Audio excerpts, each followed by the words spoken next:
IAS institute నిర్వహిస్తున్న all India scholarship exam pass అవ్వండి. 2 years ఫీజులో 50% మాత్రమే పే చేయండి.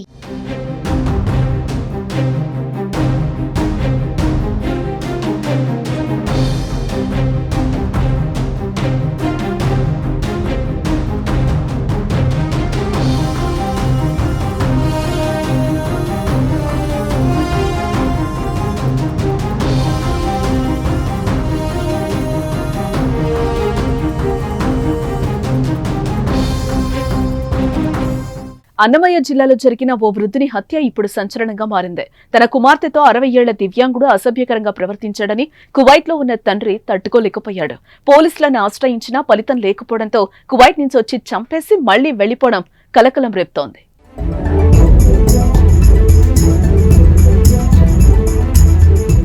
ఓబులవారిపల్లి మండలానికి చెందిన ఆంజనేయ ప్రసాద్ దంపతులు కువైట్ లో ఉంటున్నారు. వారి కుమార్తెను ఊళ్ళో ఉంటున్న చెల్లెలు ఆమె భర్త వద్ద ఉంచారు. ఇటీవల చెల్లెల్ని మామ మనవరాలి వరసయ్యే ఆ బాలిక పట్ల అసభ్యంగా ప్రవర్తించాడు. ఆ విషయాన్ని బాలిక తన తల్లికి ఫోన్ చేసి తెలిపింది.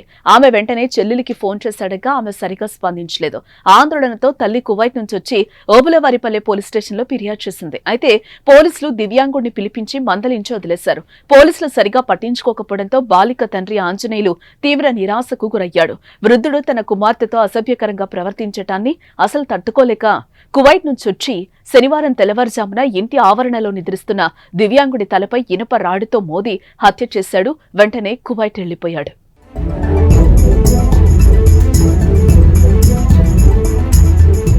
శనివారం తెల్లవారుజామున ఇంటి ఆవరణలో పడుకున్న దివ్యాంగుడు తెల్లారేసరికి రక్తపు మడుగులో కనిపించడంతో కుటుంబ సభ్యులు ఆందోళనకు దిగారు. వెంటనే పోలీసులకు సమాచారం ఇవ్వడంతో వారు కేసు నమోదు చేసుకుని దర్యాప్తు చేపట్టారు. ఇంతలోనే ఆంజనేయ ప్రసాద్ తానే కువైట్ నుంచి వచ్చి మరీ హత్య చేసి వెళ్లానని సోషల్ మీడియాలో వీడియోను పోస్టు చేయడం సంచలనంగా మారింది.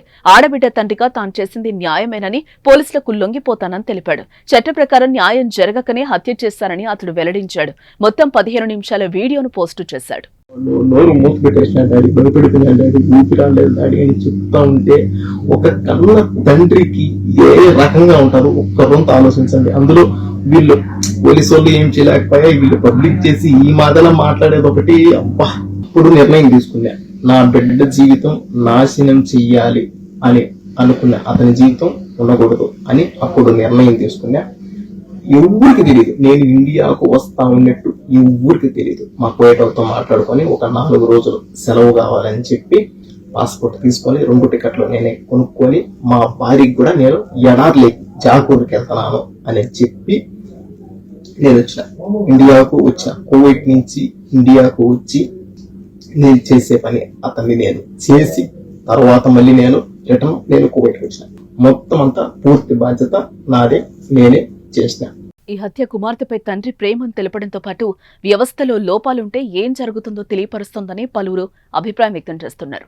పోలీసులు పట్టించుకుంటే హత్య జరిగేది కాదని, ఆంజనేయులు హంతకుడిగా మారేవాడు కాదని చెప్తున్నారు. మరి మీరేమంటారో కామెంట్ చేయండి.